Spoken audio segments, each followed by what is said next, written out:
1942 తెల్లదొరతనాన్ని తరిమి తరిమి కొట్టేందుకు ఒక్కటైన భారత జాతి దిక్కులు పిక్కటిల్లేలా చేసిన సమర శంఖానాదం క్విట్ ఇండియా.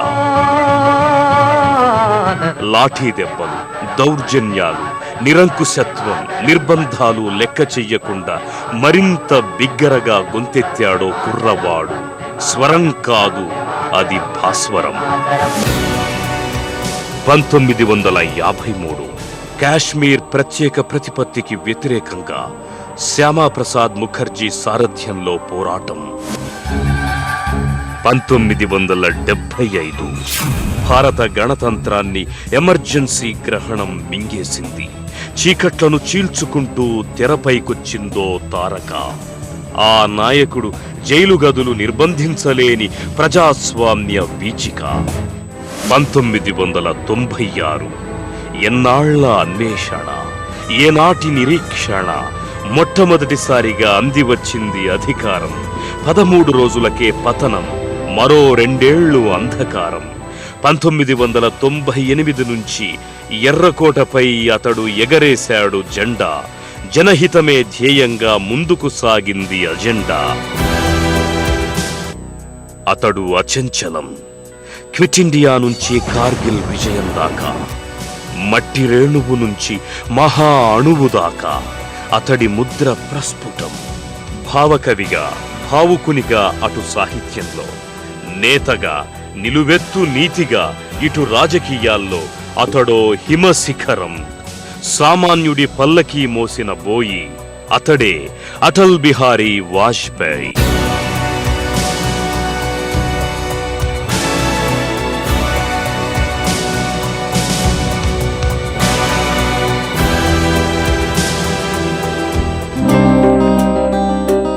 ఒప్పుకోను పరాజయం, కొత్త దారి నాధ్యేయం. కాలం తలరాతని చెరిపేస్తా, సరికొత్త గీతాన్నే పాడేస్తా. వాజ్పేయిగా అందరూ పిలిచే ఆయన పూర్తి పేరు అటల్ బిహారీ వాజ్పేయి.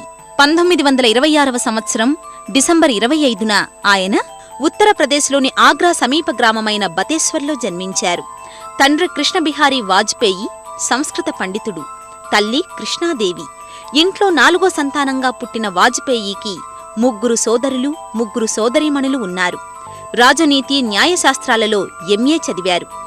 ఆజీవనం బ్రహ్మచారిగా ఉంటూ ప్రధానిగా ఎదిగిన వాజ్పేయికి జనసంఘ్ వ్యవస్థాపకుడైన శ్యామప్రసాద్ ముఖర్జీ, లోక్నాయక్ జయప్రకాష్ నారాయణ్లు స్ఫూర్తి ప్రదాతలు.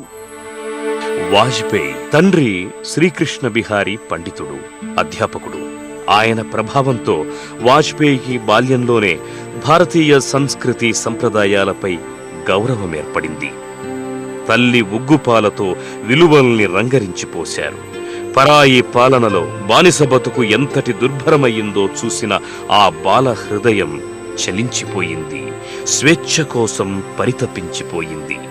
స్వతంత్ర దేశంగా భారత్ విశ్వాధిపత్యం వహించేందుకు పాటుపడాలని ఆనాడే సంకల్పించుకున్నాడతడు. భారతీయ సంస్కృతి పునర్వికాసం, జాతి పునర్వైభవ సాధనే ధ్యేయంగా కలిగిన రాష్ట్రీయ స్వయం సేవక్ సంఘ్ వైపు యువ వాజ్పేయి ఆకర్షితుడయ్యారు. దేశ అభ్యున్నతి కోసం కృషి చేయడం ఒక్కటే లక్ష్యంగా ఏర్పరచుకున్న ఆయన అందుకు మాధ్యమంగా ఆర్ఎస్ఎస్ను ఎంచుకున్నారు. అందుకు ఏ విధమైన అవరోధం ఏర్పడకుండా చూసుకోవడానికి శాశ్వతంగా బ్రహ్మచారిగా మిగిలిపోయారు. 1947 నుంచి ఇప్పటి వరకు స్వతంత్ర భారత పరిణామ క్రమాన్ని పరిశీలించడమే కాకుండా అందులో పాల్గొన్న అదృష్టవంతులైన నాయకుల్లో నేను ఒకణ్ణి. విద్యార్థిగా నేను స్వతంత్ర సంగ్రామంలో పాలుపంచుకున్నాను. ఎన్నటికీ మరిచిపోలేని ఆ ఆగస్టు 15వ తేదీ తొలిజామున మన ప్రధాని నెహ్రూ ఎర్రకోటపై త్రివర్ణ పతాకాన్ని ఎగురవేయడాన్ని 22 ఏళ్ల యువకునిగా తిలకించాను. కేవలం ఓ దశాబ్దం తరువాత పార్లమెంటులో ఆయనతో కలిసి కూర్చుంటానని, జాతికి సంబంధించిన వ్యవహారాలను ఆయనతో చర్చిస్తానని ఎన్నడూ అనుకోలేదు. గ్రామీణ బడిపంతులు కొడుకైన నాలాంటి సాధారణ వ్యక్తికి దేశ ప్రధాని పదవి రావటం భారత ప్రజాస్వామ్య వ్యవస్థ బలాన్ని తెలియచేస్తోంది. ఆర్ఎస్ఎస్ నాయకత్వం దేశంలో ప్రత్యామ్నాయ రాజకీయ పార్టీ అవసరమనే నిర్ణయానికొచ్చింది. తనకై తాను రాజకీయాల్లోకి ప్రవేశించకుండా ఆ దిశగా ఎవరైనా ప్రయత్నాలు చేస్తే సహాయ సహకారాలందించాలని నిర్ణయించుకుంది. సరిగ్గా అవే రోజుల్లో తూర్పు పాకిస్తాన్ నుంచి లక్షల సంఖ్యలో హిందూ శరణార్థులు రాసాగారు.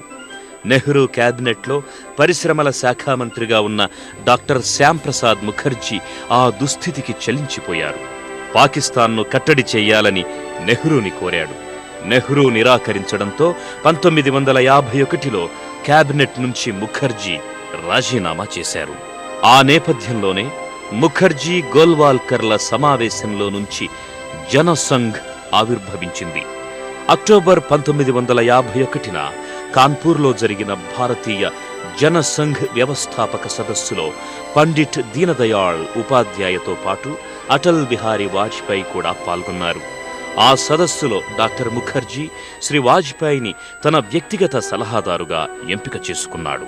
జూన్ 1953లో అనుమానాస్పద పరిస్థితుల్లో శ్రీనగర్ జైల్లో ముఖర్జీ అసువులు బాసిన తరువాత జనసంఘ్ అనాథ అయ్యింది.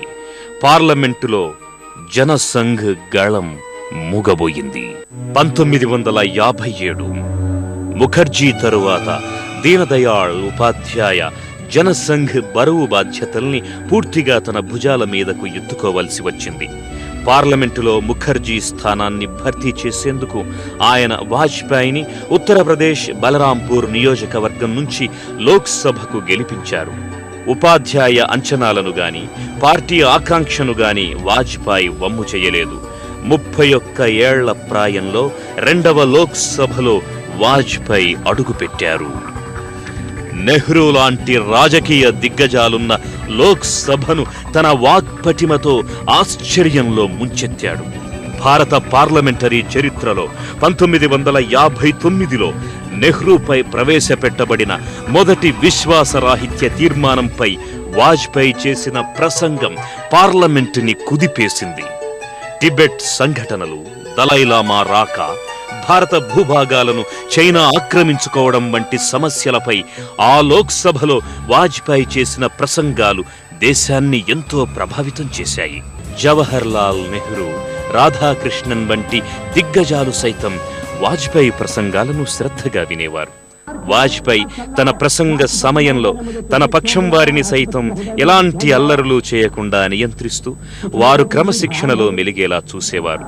సభ సజావుగా సాగడానికి తన పక్షాన్ని సైతం మందలించి ఆయన సభాధ్యక్షునికి సహకరించిన సందర్భాలు అనేకం. 1955 నుంచి 1977 వరకు జనసంఘ్ పార్లమెంటరీ పార్టీ నేతగా ఉన్న వాజ్పేయి 1968లో ఆ పార్టీ అధ్యక్ష బాధ్యతలను స్వీకరించారు. 1971 నాటి భారత పాక్ యుద్ధంలో విజయం సాధించిన తరువాత ఆయన ఇందిరాగాంధీని యాహ్యాసుర మర్ధిని అని అభివర్ణించారు. 1975 భారత ప్రజాతంత్ర చరిత్రలో చీకటి అధ్యాయం, ఎమర్జెన్సీ. తన వైఫల్యాలను కత్తిపుచ్చుకోవడానికి, అధికార పీఠాన్ని నిలుపుకోవడానికి నాటి ప్రధాని ఇందిర నానాపాట్లు పడింది. ఎమర్జెన్సీని ప్రకటించారు. ప్రతిపక్ష నేతగా వాజ్పేయి ఈ అన్యాయాన్ని ఎదిరించారు.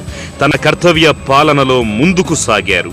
ప్రతిపక్షాలన్నీ ఏకమైతే గాని ఇందిరాగాంధీ ప్రభుత్వం ఆగడాలను అడ్డుకోవడం సాధ్యం కాదు అని గ్రహించారు. ఎంతో దూరదృష్టితో సమన్వయ ధోరణి ప్రదర్శిస్తూ వాజ్పేయి జనసంఘ్ను జనతా పార్టీలో విలీనం చేశారు. ఇందిర ప్రభుత్వానికి వ్యతిరేకంగా ఉద్యమించిన జనతా పార్టీకి సరికొత్త బలంగా నిలిచారు. ప్రజా సంక్షేమం ముందు వ్యక్తిగత ఇష్టానిష్టాలు తృణప్రాయాలని నిరూపించారు. 1977లో ఎమర్జెన్సీ అనంతరం జరిగిన ఎన్నికల్లో జనతా పార్టీ కాంగ్రెస్ను ఓడించి అధికారాన్ని కైవసం చేసుకుంది. మొరార్జీ దేశాయ్ ప్రథమ కాంగ్రెసేతర ప్రధానిగా పదవీ బాధ్యతలు స్వీకరించారు. వాజ్పేయి ఆ ప్రభుత్వంలో విదేశాంగ మంత్రిగా బాధ్యతలను స్వీకరించారు. ఆ శాఖ నిర్వహణలో మరోసారి తన ప్రత్యేకతను నిరూపించుకున్నారు. భారత విదేశాంగ విధానానికి కొత్త దిశనిచ్చారు. శత్రుదేశంగా పరిగణింపబడే చైనాతో సత్సంబంధాలు నెలకొల్పారు. పాకిస్తాన్తో చర్చలు ఆరంభించి భారత శాంతి కాముకతను ప్రపంచానికి చాటి చెప్పారు. చైనా పాకిస్తాన్లలో పర్యటించారు. ఐక్యరాజ్య సమితిలో తన మాతృభాష హిందీలో ప్రసంగించిన ప్రథమ భారతీయుడయ్యారు. అది తన జీవితంలో ఇప్పటికీ మరుపురాని మధురమైన ఘట్టం అంటారాయన. అపారమైన విశ్వాసంతో ప్రజలు అందలమెక్కించిన జనతా పార్టీ అధికారంలో ఎక్కువ కాలం కొనసాగలేదు. స్వార్థ రాజకీయాల వేదికగా మారి పార్టీ విచ్ఛిన్నమయ్యింది. ప్రజలు అధికారాన్ని మళ్లీ కాంగ్రెస్ పార్టీకే కట్టబెట్టారు. కాంగ్రెస్ పార్టీని నిరోధించే క్రమంలో విచ్ఛిన్నమైన జనతా పార్టీ శిథిలాల నుంచి భారతీయ జనతా పార్టీ ఉద్భవించింది. లాల్ కృష్ణ అద్వానీ, భైరోన్ సింగ్ షెకావత్లతో కలిసి అటల్ బిహారీ వాజ్పేయి జనసంఘీయులను, జాతీయ భావాలు కల ఇతరులను కూడగట్టుకుని భారతీయ జనతా పార్టీని 1980లో ఏర్పరిచారు.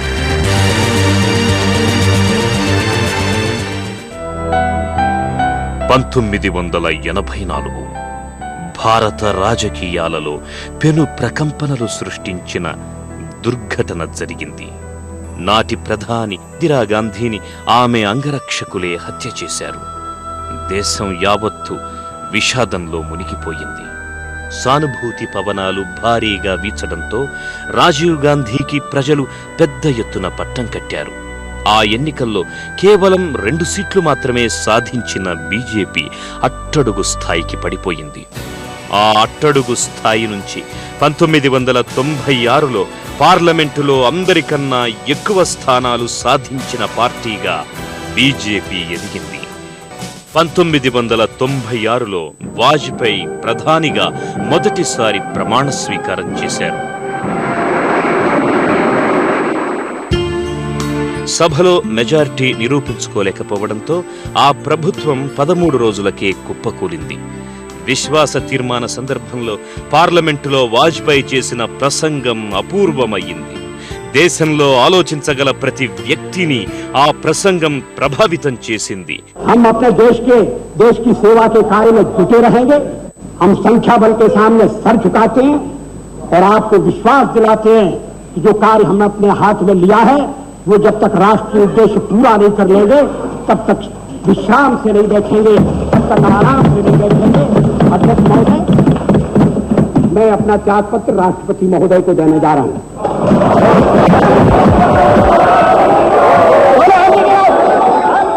ఆ భావ ప్రకంపనల ఫలితంగా 1998లో బీజేపీ సంకీర్ణ ప్రభుత్వాన్ని ఏర్పరచగలిగింది. పార్లమెంటరీ పార్టీ నేతగా ఎంపికైన వాజ్పేయి రెండవ మారు ప్రధానిగా పదవీ బాధ్యతలు చేపట్టారు.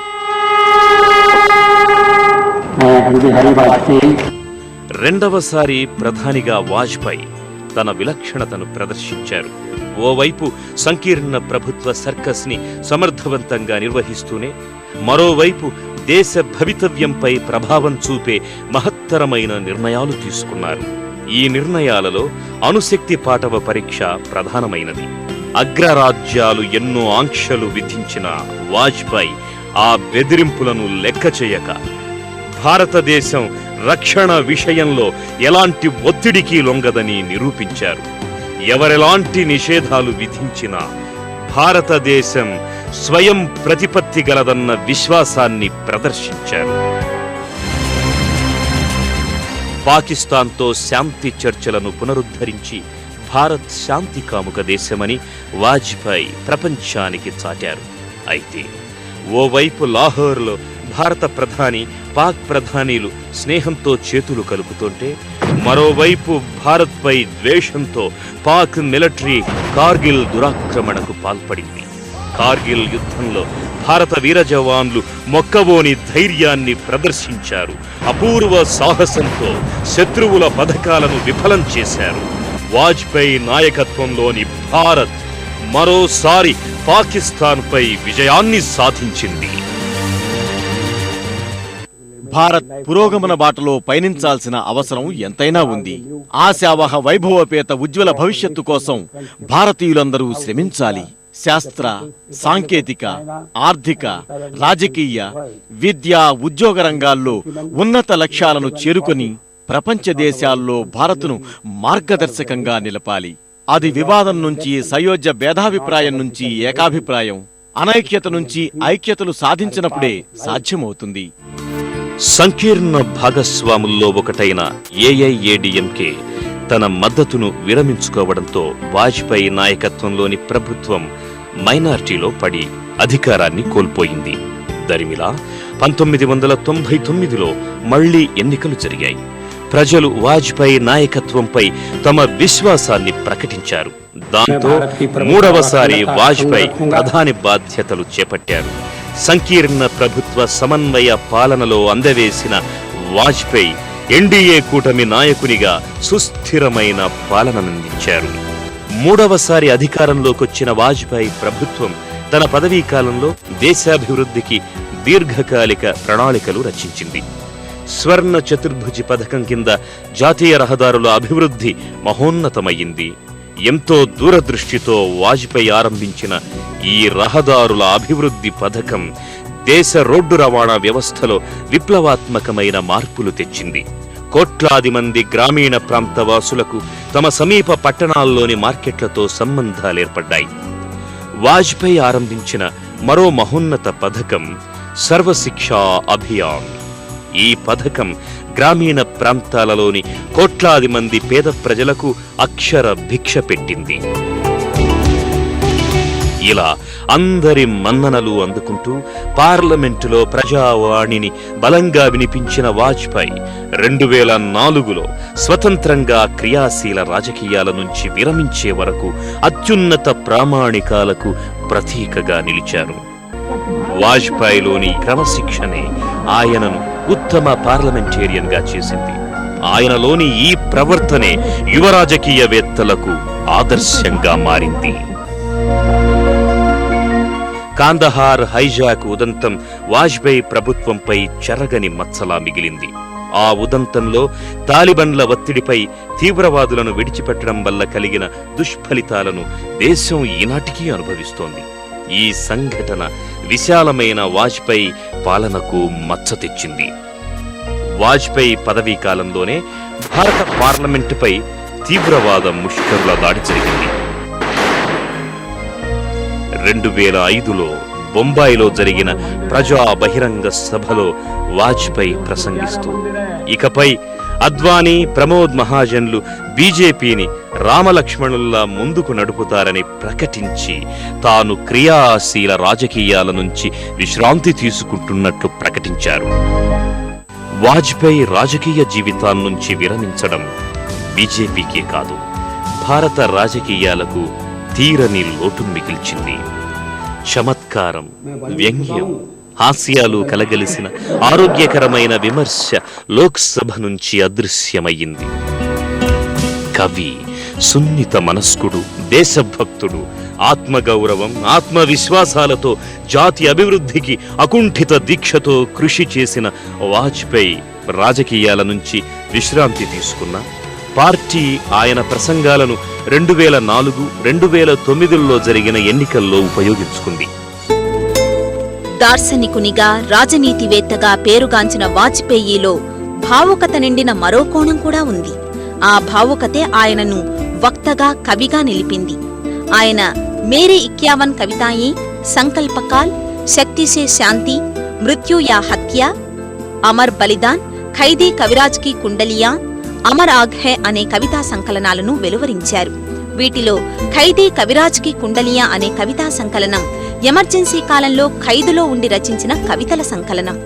కవితా సంకలనాలే కాదు, వాజ్పేయి ఉభయ సభలలో, ఇతర సందర్భాలలో ఇచ్చిన ప్రసంగాలు మేరీ సంసదీయ యాత్ర, లోక్సభ మే అటల్జీ, సంసద్ మే 3 దశక్, జనసంఘ్ ఔర్ ముసల్మాన్ అనే పేరిట అనేక సంకలనాలుగా హిందీలో వెలువడ్డాయి. అలాగే 4 decades in parliament, new dimensions of Indian foreign policies అనే ప్రసంగాల సంకలన గ్రంథాలు ఆయన వేర్వేరు సందర్భాలలో ఆంగ్లంలో చేసిన ప్రసంగాలే. 2009లో వాజ్పేయి ఛాతీకి సంబంధించిన ఇన్ఫెక్షన్తో బాధపడి ఆసుపత్రి పాలయ్యారు. ఛాతీ నొప్పితో పాటు కీళ్ల నొప్పులు తిరగబెట్టడంతో ఆయనకు నడవడమే కష్టమయ్యింది. భారతదేశ ప్రధానిగా దేశ ఆర్థిక పురోగతికి దిశానిర్దేశనం చేసిన అటల్ బిహారీ వాజ్పేయి పార్టీని కూడా అంతే పట్టుదలతో, నవనవోన్మేషితంగా, నిత్య ఉత్సాహంతో, కార్యకర్తల్లో నిత్య చైతన్యాన్ని నింపుతూ ముందుకు దూకించారు. దేశానికి ప్రధానిగా సేవలందించిన అటల్ బిహారీ వాజ్పేయి భారతరత్నకు అర్హుడని ఏకంగా నేటి ప్రధాని నరేంద్ర మోడీ సైతం ప్రకటించారు. అలాంటి నాయకుడు ఆరోగ్య కారణాల ద్వారా నేడు ఎవరికీ అందుబాటులో లేకపోవడం నిజంగా పార్టీకే కాదు, దేశానికి కూడా ఊహించని పరిణామం. అటల్ బిహారీ వాజ్పేయి ఈరోజు ఒక నాయకుడు కవితాత్మకంగా మాట్లాడిన, ఒక సున్నితమైన భావనను ప్రకటించిన దానికి వాజ్పేయి స్ఫూర్తి ప్రేరణగా కనిపిస్తుంది. భారత పార్లమెంట్ చరిత్రలో తనదైన పేజీని ముద్రించుకున్న ఆయన ఓ మహోన్నత రాజకీయ శిఖరం, నవతరానికి స్ఫూర్తి మంత్రం. ఆదర్శ రాజకీయాలకు సైతం తానే ప్రతీకగా నిలిచిన ఆయన నిజంగానే భారతావనిలో వెలిగే రత్నం, భారత రత్నం.